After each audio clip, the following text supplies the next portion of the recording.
Sa ngalan ng Ama, ng Anak, at ng Espiritu Santo. Amen. Sumainyo ang Panginoon. At sumainyo rin.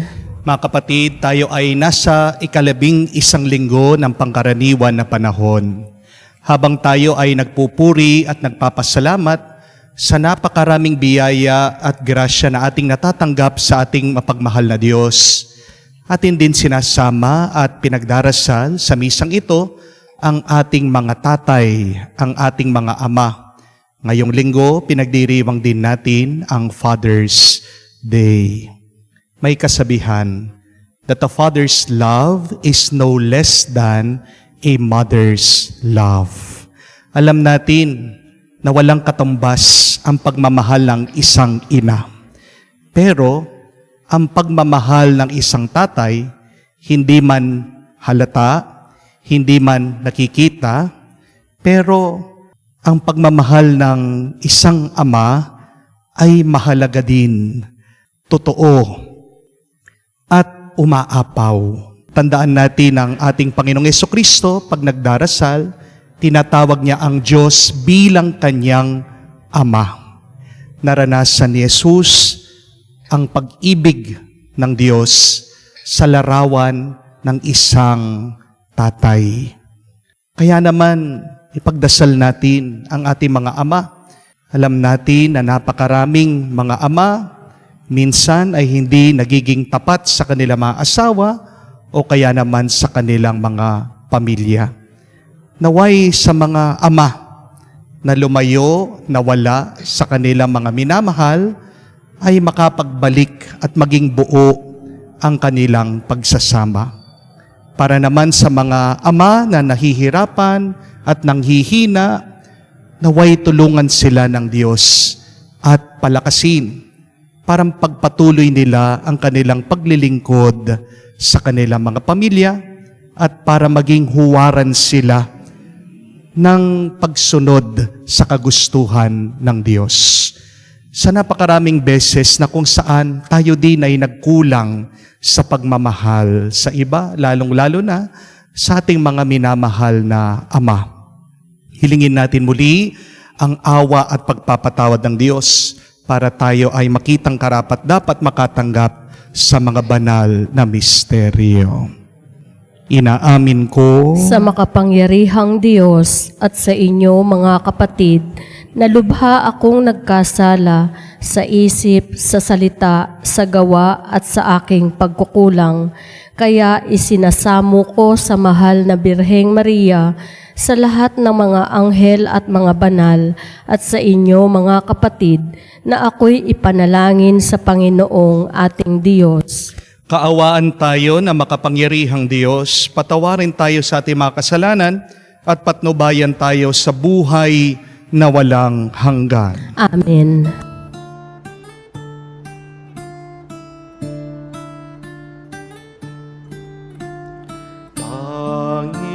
Panginoon, maawa ka. Panginoon, maawa ka.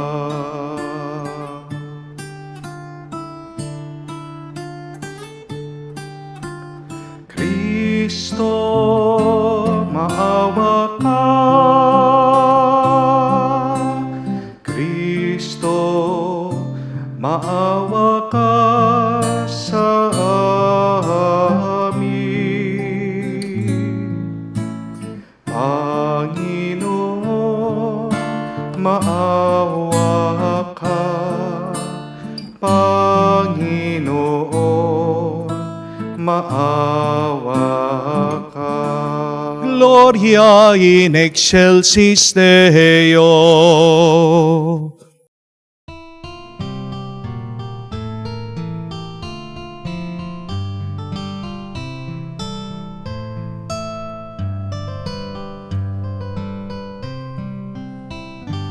Luwalhati sa Diyos sa kaitaasan, kaloob sa lupa ay kapayapaan. Pinupuri ka at ipinandarangал, sinasamba ka dahil sa dakila mong kalwalhatian. Panginoon naming Diyos, Hari ng langit, Amang makapangyarihan, Panginoong Jesucristo, bugtong na anak ng Diyos, Kordero ng Ama. Ikaw na nag-aalis ng mga kasalanan ng sanlibutan. Tanggapin mo ang aming kahilingan, ikaw na naluluklok sa kanan ng Ama. Maawa ka sa amin, ikaw lamang ang banal, Panginoong Jesucristo, kasama ng Espiritu, sa luwalhati ng Ama. Amen, Amen, Amen, Amen. Manalangin tayo. Ama naming makapangyarihan, lakas ka na mga walang inaasahan, kundi ikaw. Ang pagluhog namin ay iyong pagbigyan, sapagkat kami mga tao lamang, na pawang mahihina kapag iyong iniiwan. Kaya naman kami lagi mong tulungan, upang sa pagtupad ng iyong mga kautusan, ikaw ay aming mabigyang kasiyahan sa aming mga naiisip at ginagawa araw-araw. Sa pamagitan ni Jesucristo, kasama ng Espiritu Santo, magpa sa walang hanggan. Amen.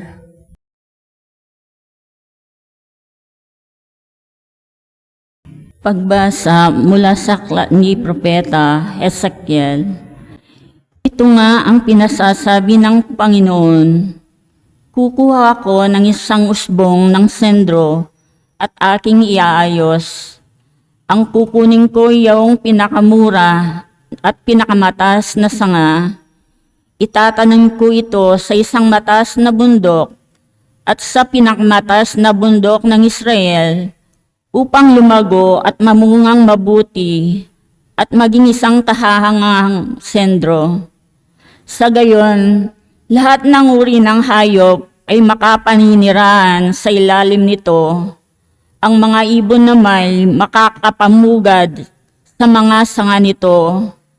Kung magkagayon, malalaman ng lahat ng punong kahoy na mapapababa ko ang mataas na kahoy at maitatas ko yung mababa, na matutuyo ko ang sariwang kahoy at mapanariwa ko yung tuyong punong kahoy. Akong Panginoon ang nagsasabi nito at ito'y gagawin ko. Ang salita ng Diyos. Salamat sa Diyos. Totoong kalugod-lugod ang magpasalamat sa Diyos. Totoong kalugod-lugod ang magpasalamat sa Diyos. Ang magpasalamat sa Panginoong Diyos ay mabuting bagay. Umawit na lagi, purihin ang galang katastasan. Pag-ibig niya'y wagas ay dapat ihayag kung bukang liwayway. Pagsapit ng gabi, ang katapatan niya'y ihayag din naman. Totoong kalugod-lugod ang magpasalamat sa Diyos. Katulad ng palma, ang taong matuwid, tatatag ang buhay. Parang mga sendro, kahoy sa Libano, lalagong mainam. Parang punong kahoy na doon natanim sa tahanan ng Diyos. Sa banal na templo, ito ay lalago, nakakalugod. Totoong kalugod-lugod ang magpasalamat sa Diyos. Tuloy ang pagbunga kahit na ang punong ito ay tumanda. Lunti at matatag at ang dahon nito ay laging sariwa.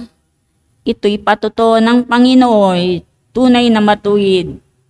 Siya kong sanggalang, matatag na batong walang bahid dungis. Totoong kalugod-lugod ang magpasalamat sa Diyos.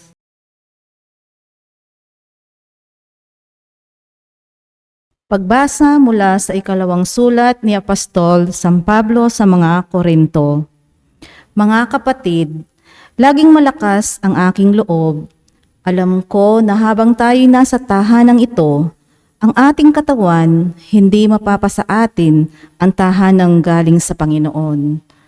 Namumuhay ako ayon sa pananalig sa Diyos, hindi sa mga bagay na nakikita. Malakas nga ang loob kong iwan ang katawang ito na aking tinatahanan upang manirahan sa piling ng Panginoon. Kaya naman, ang pinakananais ko ay maging kalugod-lugod sa Kanya, sa tahanang ito o doon man sa langit. Sapagkat bawat isa ay haharap sa hukuman ni Kristo upang tumanggap ng kaukulang ganti sa kanyang ginawa, mabuti man o masama, nang siya'y nabubuhay pa sa daigdig na ito. Ang salita ng Diyos. Salamat sa Diyos.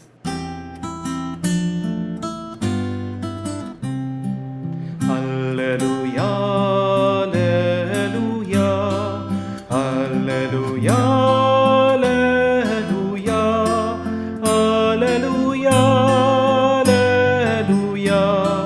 alleluia, alleluia, alleluia, alleluia, alleluia, alleluia.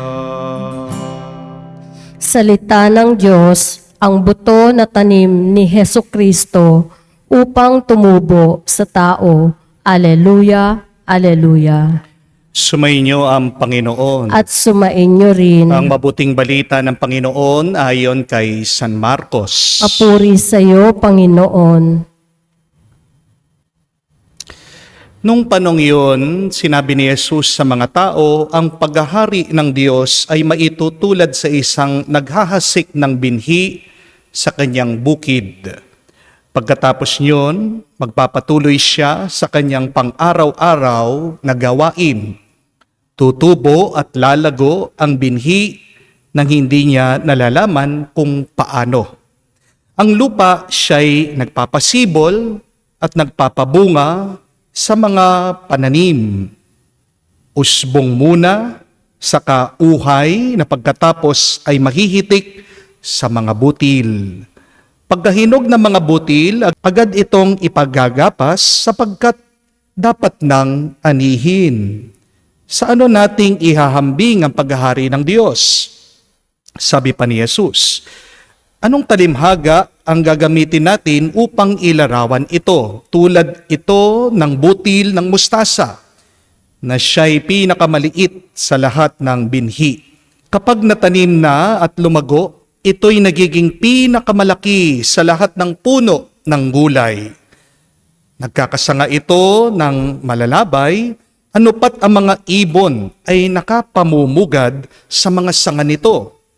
Ang salita'y pinangaral ni Jesus sa kanila sa pamamagitan ng maraming talimhaga tulad nito, ayon sa makakaya ng kanilang pangunawa. Hindi siya nangaral sa kanila nang hindi gumagamit ng talimhaga, ngunit ipinaliwanag niya ng salirinan sa kanyang mga alagad ang lahat ng bagay.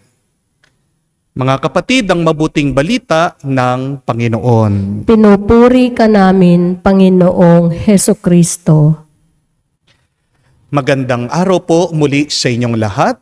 Happy Sunday po at gusto ko pong i-greet lahat ng ating mga ama na nakasubaybay din sa ating online mass na Happy Father's Day. Paki-greet nyo naman po ang inyong mga ama. Kung katabi nyo ngayon, yakapin nyo, halikan nyo, o kahit na kayo ay nakalayo, text nyo naman po, sabihin nyo, Happy Father's Day. Chup chup muah muah.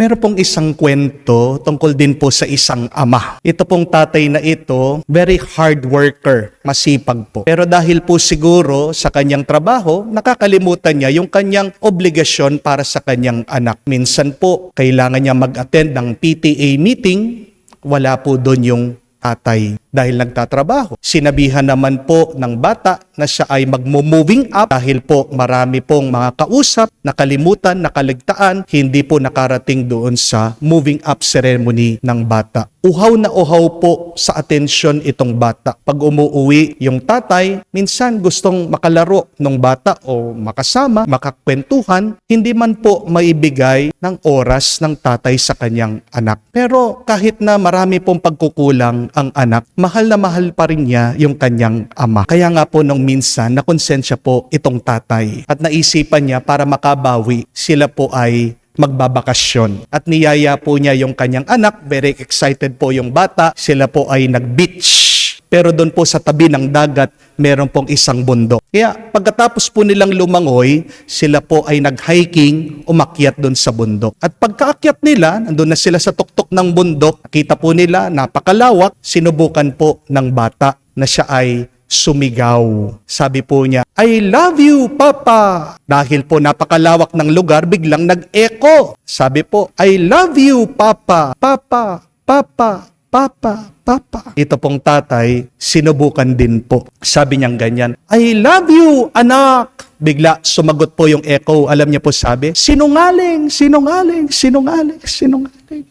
May kasabihan po sa Ingles, tandaan nyo, that life is an echo. You receive what you give. Sa atin sa Pilipino, meron din tayong ganyan na kasabihan. Kung ano ang tinanim, siya ang aanihin. And that is very biblical. Yan po yung narinig natin sa Ebanghelyo. Kung ano ang tinanim, meron kang aanihin. At mas maganda pa nga po, dagdag pang turo ni San Pablo kung babasahin niyo po sa kanyang mga sulat. Sabi niya, magtanim ka ng marami, aani ka ng marami. Magtanim ka ng kakaunti, aani ka ng kakaunti. Ang tanong ko po sa inyo, ano ang tinatanim nyo sa buhay nyo? Yan ba ay mabuti o masama? Yan po ba ay tuwa o lungkot? Yan po ba ay pangarap o pagsuko? Mga kapatid, alam ko po marami sa inyo ang magsasabi sa akin, Father, paano ko makakapagtanim ng mabuti, ng maganda, ng maayos sa buhay ko? Ang dami kong mga problema, ang dami kong mga pagsubok, ang dami kong lungkot, napakalalim ng lungkot na aking nararamdaman ngayon. But here is another good news. Even if you are in a bad and low situation now in your life, go back to the first reading. Ano po ang sabi sa atin ng unang pagbasa? Sabi po, I, the Lord, will take the cedar and plant it in the highest mountain. I will take a branch and plant it in the highest point. Kaya nga po, kahit nasabihin mo, lungkot na lungkot ka, depressed ka, wala kang pera, natatakot ka, may sakit ka, nanghihina ka, naguguluhan ka, nalilito ka, nawawala ka sa buhay, tandaan niyo po, kahit nagaano pa kababa ang iyong nararamdaman o nararanasan ngayon, ang Diyos kukunin ka at itatanim ka pagdating ng araw sa mas mataas na kalagayan. Amen? Ano pa ang mabuting balita? Sa Ebanghelyo, narinig po natin na ang Diyos ang nagtatanim. At ano ang tinatanim ng Diyos? Ang kanyang kaharian. Kung wala ka mang gana, kung wala kang lakas na magtanim ng mabuti ngayon sa iyong buhay, manalig ka, maniwala ka, manampalataya ka na ang Diyos may ginagawa. God plants His grace, His blessing, His kingdom in us. And if we allow God to work in our lives, and if you allow God to be free to cultivate His grace in our life, good things will bear in you. You would experience beautiful things in your life. Amen? God is the farmer, and God plants His kingdom in each and one of us. Ang ganda po ng mensahe. Di po ba? Kaya huwag kang magtatanim ng galit. Huwag kang magtatanim ng sama ng loob. Huwag kang magtatanim ng pag-aalala. Huwag kang magtatanim ng mga negatibong pag-iisip sa buhay mo. Pawiin mo yan. Linisin mong isip at puso mo at hayaan mo makapasok ang Diyos at siya ang gumawa ng paraan para umusbong ang kanyang bendisyon sa iyong buhay. Pero kung gusto nating lumaki ng maayos ang tinatanim ng Diyos sa ating buhay, itong kailangan natin tandaan. Kailangan din natin siyang tulungan. Amen? We need to participate in God's work. We need to help in God's planting of His kingdom in us. Paano natin po matutulungan ang pagtatanim ng grasya ng Diyos sa ating buhay? We need to have an attitude of a farmer. Yan po yung malungkot na kwento sa ating panahon ngayon. Dahil po yung mga bata, sanay na po naka-aircon, naka-computer, marami po ayaw ng magtanim. Ayaw po ng manual labor. Pero kung man hindi mo kaya yung mahirap na trabaho, sana matuto tayo dun sa ugali at pag-iisip ng mga magsasaka. Dahil meron po silang magandang pamamaraan na kung tayo ay matututo, dyan din po tutubo ang tagumpay sa ating buhay. At paano po tayo mag-iisip kamuka ng mga magsasaka? 4 po na aral ang tandaan niyo. How to think like a farmer, how to learn from the ways of the planter, so that the grace of God will bear fruit in you. Number 1, a farmer does not shout at his crop. Second, he does not blame his plants for not growing fast enough. Number 3, he does not uproot the plants when they do not have any fruit.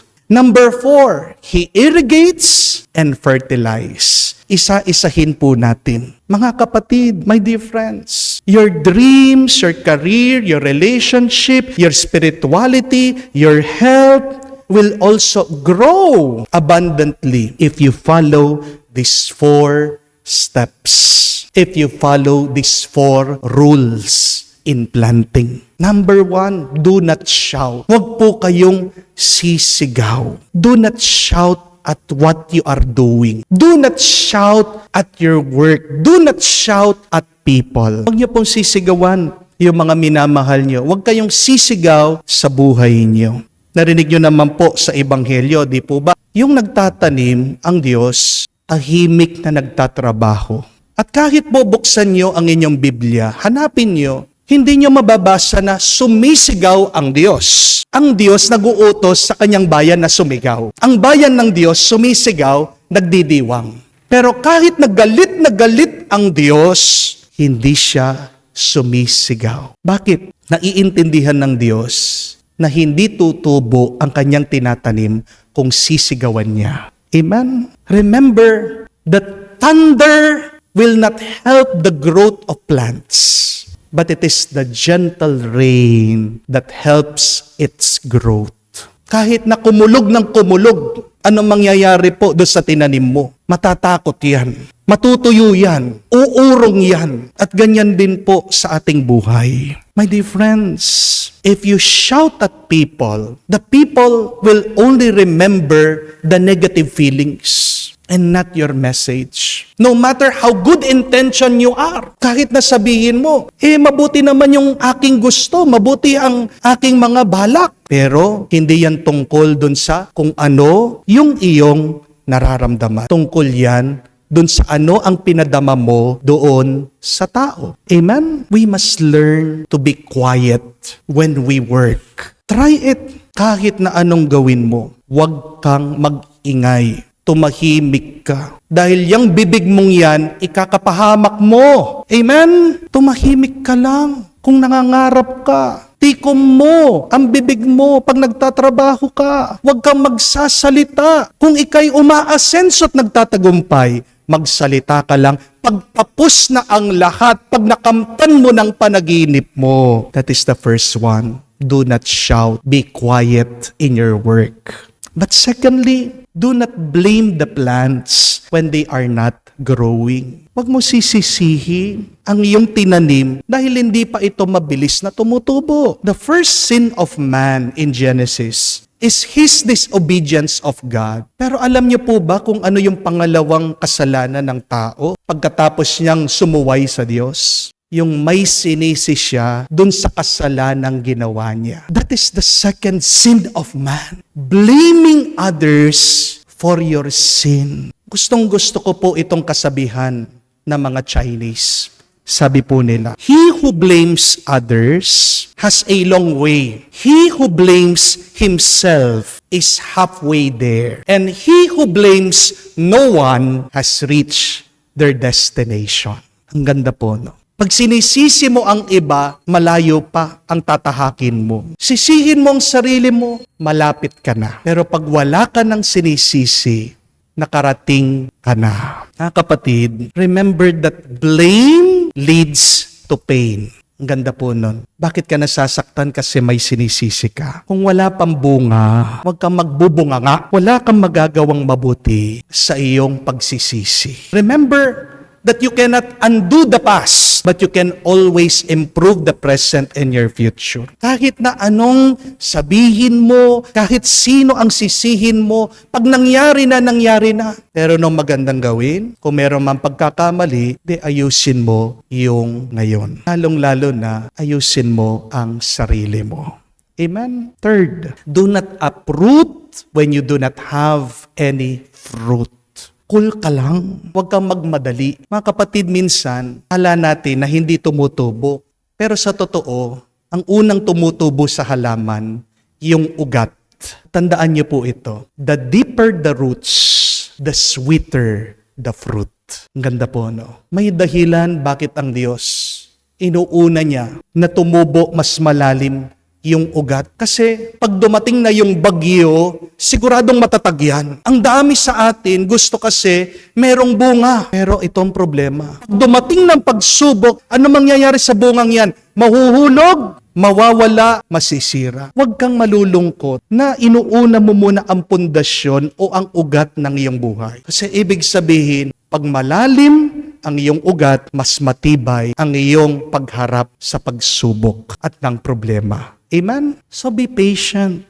Huwag mong ismulin yung buhay mo ngayon. Kung nagtitiwala ka, naniniwala ka sa Diyos, ang Diyos natin ay malaki, papalakihin din niya ang iyong buhay. Amen? Di po ba ang SM dati, tindahan lang po ng sapatos? Ngayon, napakalalaki ng mga mall. Di po ba? Dati, ano lang ang Jollibee? Nagtitinda lang po ng hamburger at ng palabok. Ngayon, pati sa ibang bansa, meron ng Jollibee, naging international na. Filipino pride. Kahit naman po si Diwata, di po ba? Dati, binugbog. Ngayon sa internet, dinudumog. Mga kapatid, wag mong bubunutin, wag mo sisirain ang buhay mo dahil lang wala kang nakikitang bunga. Matuto kang magpasensya, matuto kang maghintay. Huwag kang susuko dahil wala kang nakikitang resulta. Kung may pananampalataya ka,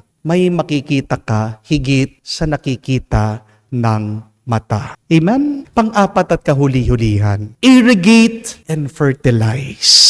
Sabi nga po, when you nurture nature, nature will nurture you. Kung gusto mong tumubo ng mabuti at maganda ang buhay mo, kailangan mo itong alagaan. Kailangan mo itong ingatan. Meron nga pong kwento sa mga magulang, mga nanay. Nung minsan nakita-kita po sila, 5 po. Nagtatanungan, anong pinapainom mo sa anak mo? Yung pong isa, sumagot, ako, pinapainom ko, Bonakid. Wow, bakit? Kasi sabi ng Bonakid, batang may laban.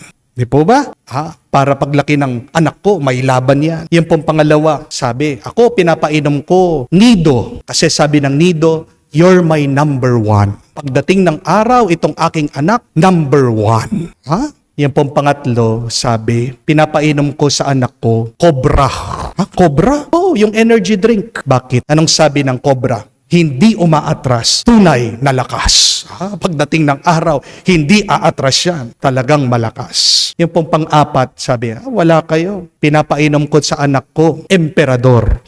Pinapainom mo, emperador. Oo, kasi sabi ng emperador, para sa tunay na tagumpay. Magiging matagumpay yan. Pero po yung panghuli, sabi, wala kayo sa akin. Kasi yung aking anak, pinapainom ko, Red Horse. Bakit naman Red Horse? Ano ang sabi ng Red Horse? Ito ang tama. Pagdating ng araw, ang anak ko palagi tama. But joking aside, alam niyo po, lahat ng ating ginagawa sa ating buhay ay may epekto. Remember that, my dear friends, that everything that you do can either be a nurture or a torture. Kaya napakahalaga po na suriin natin ang ating buhay. Yung aking bang ginagawa ay nakakatulong o nakakasama? Ayon po sa pag-aaral, nakita nila, yung presensya ng tatay sa buhay ng bata may malaking epekto. Ano po yung epekto? Makinig po kayo. Pag daw po absent palagi ang tatay, mababa po ang IQ ng bata. Pero kabaliktaran po, pag palaging present nandoon, ginagabayan ng tatay, yung kanyang anak, mataas po ang IQ. Kaya naiintindihan ko na po. Yung akin po kasing tatay, nung bata ako, palagi binabasahan po ako ng mga Bible stories. Ayan, no? Pero magandang itanong po yun. Are you present to your children? Kayo pong mga ama. Kahit na sabihin niyo po, kailangan kayong magtrabaho, please, give time to your children. Dahil yung inyong pag-aalaga sa kanila, malaking bagay po yon. Sa kanilang katalinuhan, sa kanilang pag-iisip, lalong-lalo na sa pag-uugali. Kaya tingnan niyo po, pag wala din po nag-aalaga, walang nagagabay sa mga bata, nagiging rebelde sila. Amen? So be mindful with what you are doing because you may be nurturing or torturing. Yes, God helps us that His grace may grow in our life. But remember, we must also cooperate and participate with God. At balikan niyo po mga kwento sa Biblia. Pag ang tao nakikiisa sa Diyos, nagkakaroon po at nakakaranas siya ng milagro. Amen? This is the good news, my dear friends, that God plants His kingdom in us. Even when we are in the lowest of our life, God will bring us to the heights. Gaano pa man kababa ang iyong nararamdaman, kumapit ka sa Diyos, siyang magtataas sa iyo. Pero kung gusto mo din na mas maraming bunga sa iyong buhay, tulungan natin ang Diyos. Matuto tayo sa pamamaraan ng mga nagtatanim at ng mga magsasaka. Do not forget. First, do not shout. Second, do not blame. Third, do not pull out or surrender. Number 4, always irrigate, fertilize, and nurture. Darating din po ang panahon, magkakabunga ang buhay niyo. Ang mahalaga, ngayon, kahit na wala pang bunga, piliin mong maging masaya. Amen. Sumasampalataya ako Sa Diyos amang makapangyarihan sa lahat, na may gawa ng langit at lupa. Sumasampalataya ako kay Hesukristo, iisang anak ng Diyos, Panginoon nating lahat. Nagkatawang tao siya, lalang ng Espiritu Santo, ipinanganak ni Santa Mariang Birhen, pinagpakasakit ni Poncio Pilato, ipinako sa krus, namatay, inilibing, nanaog sa kinaroroonan ng mga yumao, nang may 3 araw, nabuhay na mag-uli, umakyat sa langit, naluluklok sa kanan ng Diyos, amang makapangyarihan sa lahat. Doon magmumulang paririto at huhukom sa nangabubuhay at nangamatay na tao. Sumasampalataya naman ako sa Diyos Espiritu Santo, sa banal na simbahang Katolika, sa kasamahan ng mga banal, sa kapatawaran ng mga kasalanan, sa pagkabuhay na muli ng nangamatay na tao, at sa buhay na walang hanggan. Amen. Pinapaalala ng ating ebanghelyo ngayon na sa pagsasakatuparan ng mga plano ng Diyos, hindi tayo dapat maging mga tagapanood o hindi mga katuwang na nakikibahagi sa pagpapalawig ng kaharian at gawin ang nararapat upang ito ay maisabuhay ng ganap.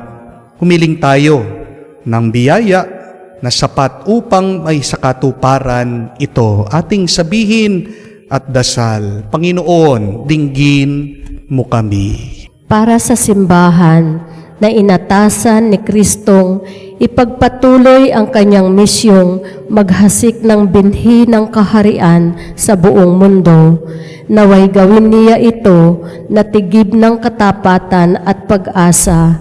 Manalangin tayo. Panginoon, dinggin mo kami.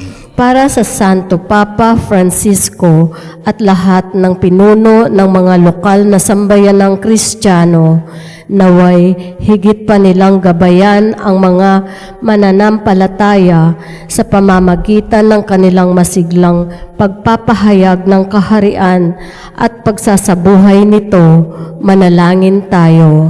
Panginoon, dinggin mo kami. Para sa mga pinunong sibil sa larangan ng politika at kultura, naway ang kanilang mga balakin at paggawa ay higit na mapagpaunlad at mapagtibay sa mga pinahahalagahan ng kaharian ng Diyos, tulad ng katarungan, kalayaan at kapayapaan.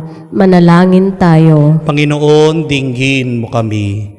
Sa katahimikan po ng ating puso, sabihin natin at banggitin sa Diyos ang ating mga personal na pangangailangan, lalong-lalo na ipagdasal natin sa misang ito ang lakas para sa ating mga minamahal na Ama.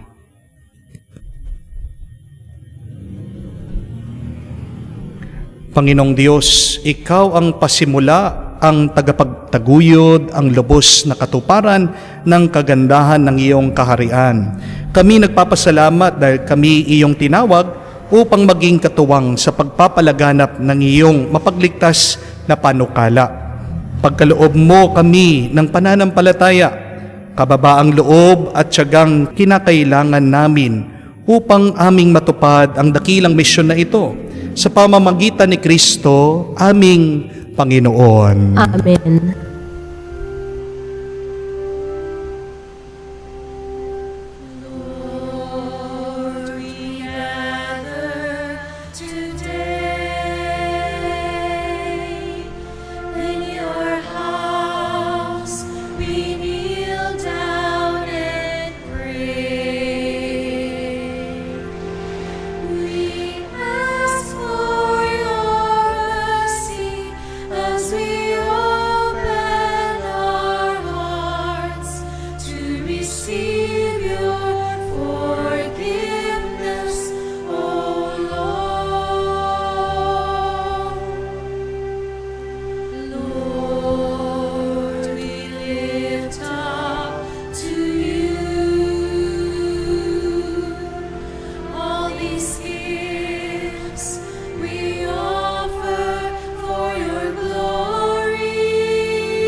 Manalangin kayo mga kapatid, para ng ating mga paghahain ay kalugdan ng Diyos amang makapangyarihan. Tanggapin nawa ng Panginoon itong paghahain sa iyong mga kamay sa kapurihan niya at karangalan sa ating kapakinabangan at sa buong sambayanan niyang banal. Ama naming lumikha, kami ginawa mo mga angking katauhan na dapat pakanin at pangalagaan.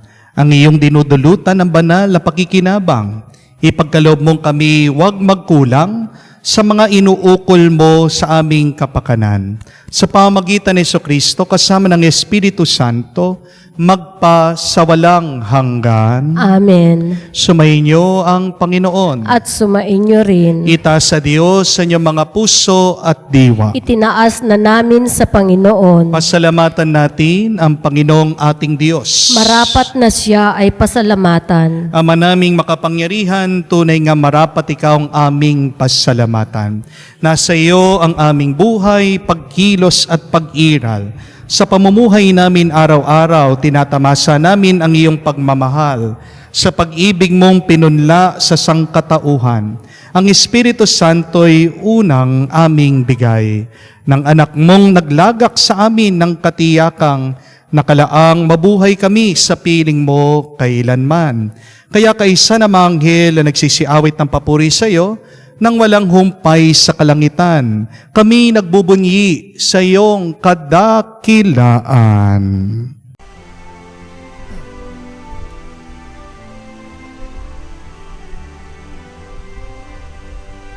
Santo, Santo, Santo, Panginoong Diyos ng mga hukbo, napupuno ang langit at lupa ng kadakilaan mo. Hosana, Hosana, sa kaitaasan, pinagpala ang naparirito sa ngalan ng Panginoon. Hosana, Hosana, sa kaitaasan. Hosana, Hosana, Sa kaitaasan.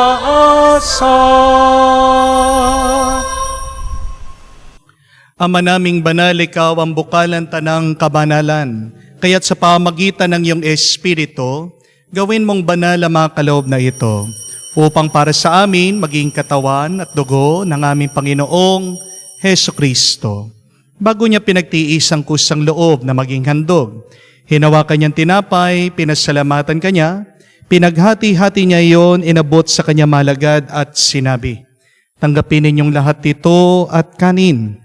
Ito ang aking katawan na ihahandog para sa inyo."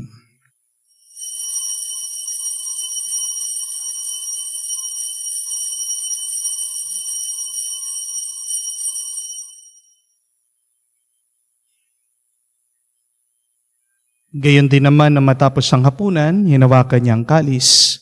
Muli kanyang pinasalamatan, inabot niya ang kalis sa kanya malagad at sinabi, "Tanggapin ninyong lahat ito at inumin.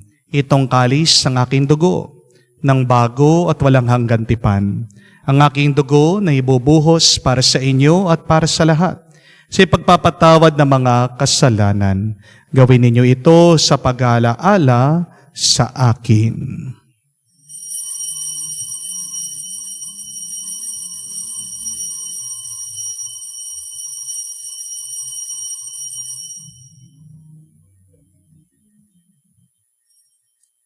Ang misteryo ng pananampalataya.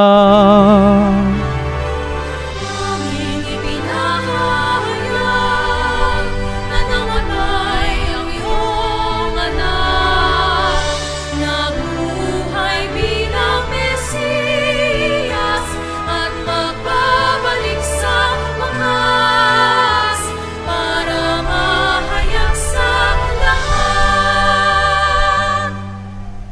Ama, ginagawa namin ngayon ang pag-aalaala sa pagkamatay at muling pagkabuhay ng iyong anak. Kaya tiniaalay namin sa iyo ang tinapay na nagbibigay buhay at ang kalis na nagkakaloob ng kaligtasan. Kami nagpapasalamat dahil kami yung minarapat na tumayo sa harap mo para maglingkod sa iyo. Sinasamo namin kami magsalo-salo sa katawan at dugo ni Kristo ay mabuklod sa pagkakaisa sa pamamagitan ng Espiritu Santo. Ama, lingapin mong iyong simbahan, laganap sa buong daigdig. Puspusin mo kami sa pag-ibig. Kaisa ni Francesco, ang aming Papa, Florentino, aming Arsobispo, at ng Tanang Kaparian. Alalahanin mo rin ang aming mga kapatid na nahimlay at may pag-asang muling mabubuhay. Gayon din lahat ng mga pumanaw Kawan mo't sila't patuloyin sa iyong kaliwanagan. Kawan mo't pagindapatin kaming lahat na makasalo sa iyong buhay na walang wakas. Kaisa na mahal na Birhen Maria, Ina ng Diyos, kaisa ng mga apostol at lahat ng mga banal na namuhay dito sa daigdig na kalugod-lugod sa iyo, may pagdiwang nawa namin ang pagpupuri sa kararangal mo sa pamamagitan ng iyong anak aming Panginoong Heso Kristo. Sa pamamagitan ni Kristo, kasama niya at sa Kaniya, ang lahat ng parangal at papuri ay sa iyo, Diyos Ama, makapangyarihan, kasama ng Espiritu Santo, magpasawalang hanggan. Amen, amen, amen. Sa nakakagaling na utos sa turo ni Jesus, tayo ngayon ay magdasal sa pamamagitan ng Ama namin.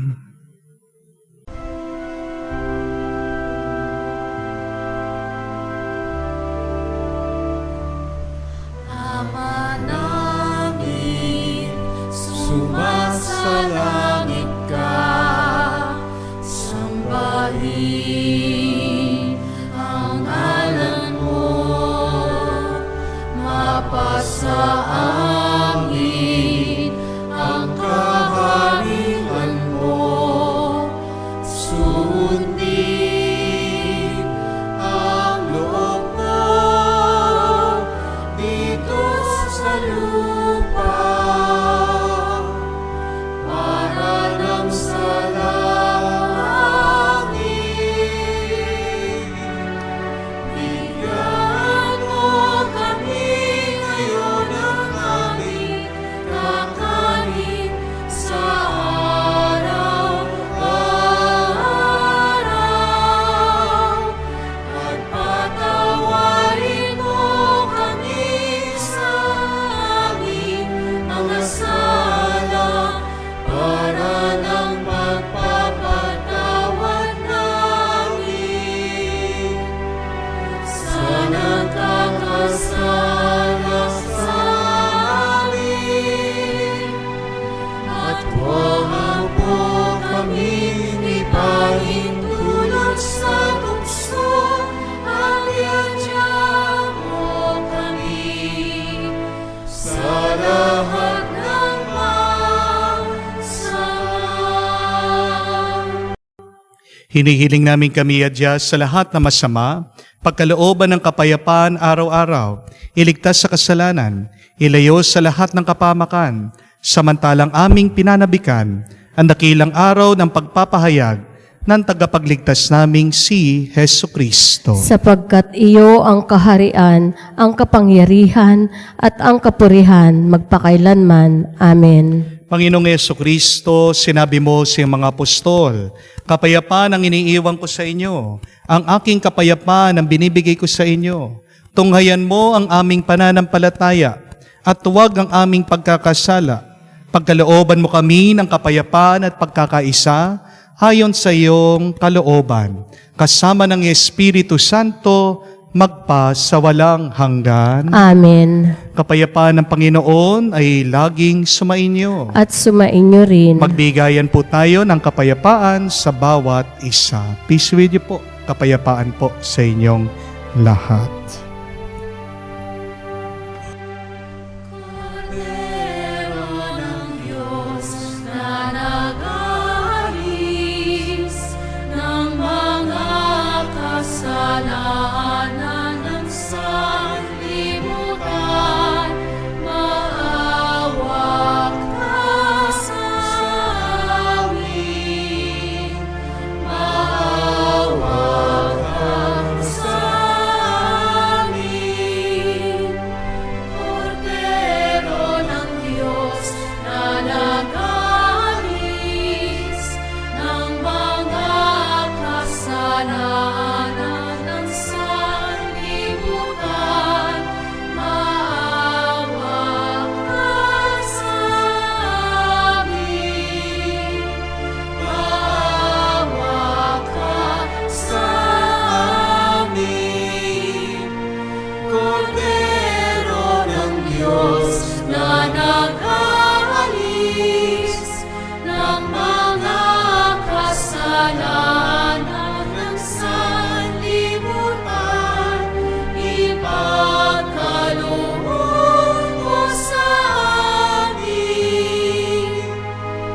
ang kapayapaan.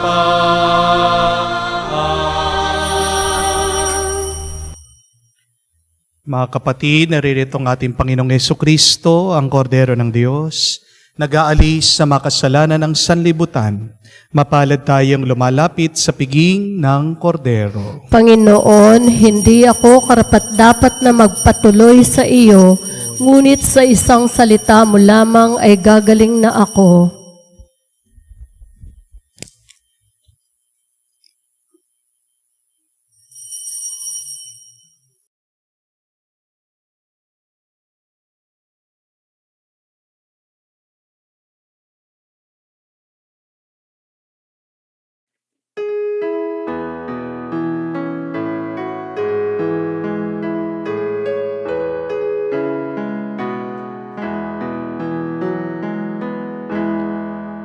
Tinanggap ko ang buhay na Diyos, puso ko ay nakala. Tinanggap ko buhay na Diyos, puso ko ay natuwa.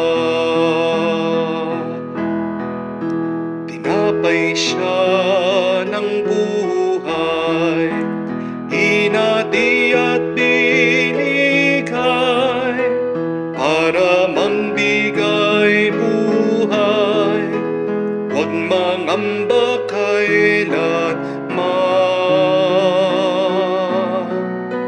Tinanggap ko buhay na Diyos, puso ko ay nagalak.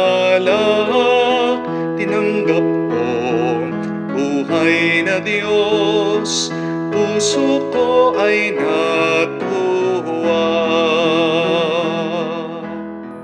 Lumuhod po tayo para sa panalangin para sa mga may sakit. Panginoong Yesus, lumalapit po kami sa iyo ngayon upang idulog ang kagalingan ng mga may sakit. Haplusin niyo po sila at pagkalooban ng panibagong lakas upang sila ay muling makapaglingkod sa iyo. Patawarin niyo po sana sila sa kanilang mga kasalanan at pagkalooban din ng kagalingang pangkaluluwa. Sa katahimikan po ng ating puso, banggitin natin sa Diyos ang pangalan ng ating mga minamahal na may sakit at hilingin natin ang mabilis nilang kagalingan.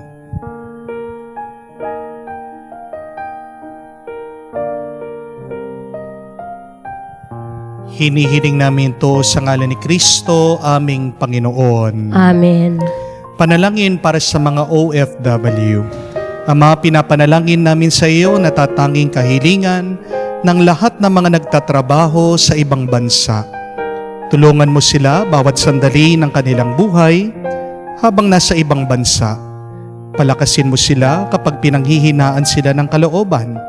Pagalingin mo sila tuwing nagkakasakit. Aliwin mo sila kapag nalulungkot sila. Ilayo mo sila sa anumang masama at kapahamakan upang mapagpatuloy sila lagi sa kanilang buhay. Mapahalagan nawa ng kanilang pamilya ang bawat sakripisyo nila sa ibang bansa upang wag masayang ang kanilang pagpapagal. Kaawaan mo at pagkalooban mo ng biyaya ang lahat ng mga OFW dahil sa iyo lamang aasa at wala ng iba pa. Ang lahat ni ito ay aming sama-samang panalangin sa ngalan ni Jesus. Amen. Banal na mukha ni Jesus. Kaawaan mo kami. Manalangin tayo.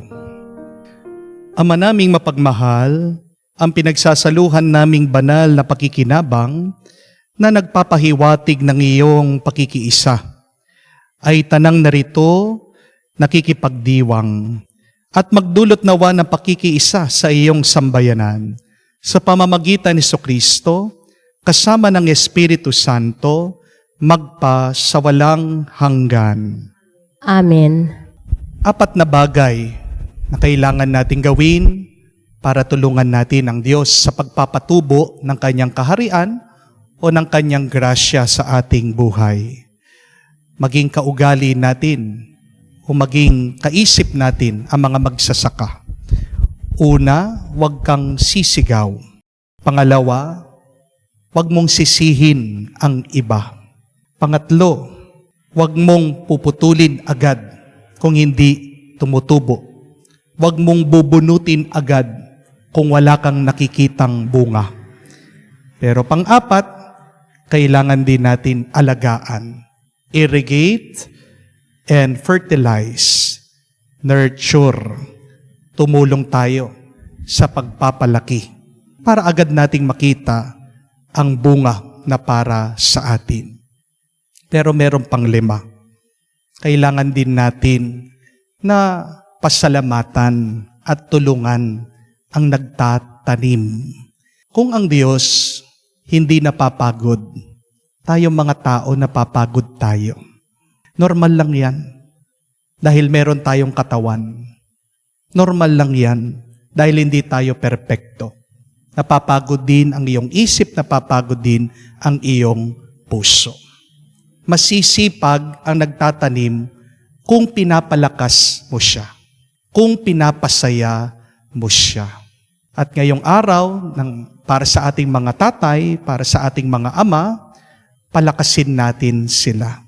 Para pagpatuloy nila ang pagtatanim ng grasya ng Diyos, para tumubo ang pagpapala ng Diyos sa ating mga pamilya. Ano po ang aking assignment para sa inyo? Bigyan niyo po ng bulaklak yung inyong mga ama. Kasi kala natin yung mga bulaklak para lang sa mga babae. Mabibigla po kayo, ma-appreciate din po ng lalaki kung bibigyan niyo siya ng bulaklak. Minsan po, pansinin niyo, na ang lalaki, makakatanggap lang siya ng bulaklak pagpatay na siya. Di po ba? Pero bakit hindi mo bigyan ng bulaklak yung lalaki habang buhay pa siya? Ang bulaklak ay isang simbolo ng ating pagpapasalamat at pagpapalakas ng loob dun sa taong binibigyan natin. So this Father's Day, as we try to take care of the planters, of the farmers of our life, try to give a flower to your fathers, to the man of the house. Kung sila po ay pumanaw na, bisitahin niyo po, bigyan niyo ng bulaklak ang inyong mga yumaong ama. Naway sama-sama tayong pagpatuloy sa trabaho ng Diyos, pagpapalabong ng kanyang kaharian, naway mamunga ng napakaraming grasya sa ating karanasan. Muli po, Happy and Blessed Father's Day po sa lahat ng ating mga ama. Palakpakan po natin sila. Sumainyo ang Panginoon At sumainyo rin. at pagpalain kayo ng Diyos sa makapangyarihan sa lahat sa ngalan ng Ama, ng Anak, at ng Espiritu Santo. Amen. Ang ating pong misa ay natapos na. Humayo kayo sa kapayapaan ni Kristo. Salamat sa Diyos.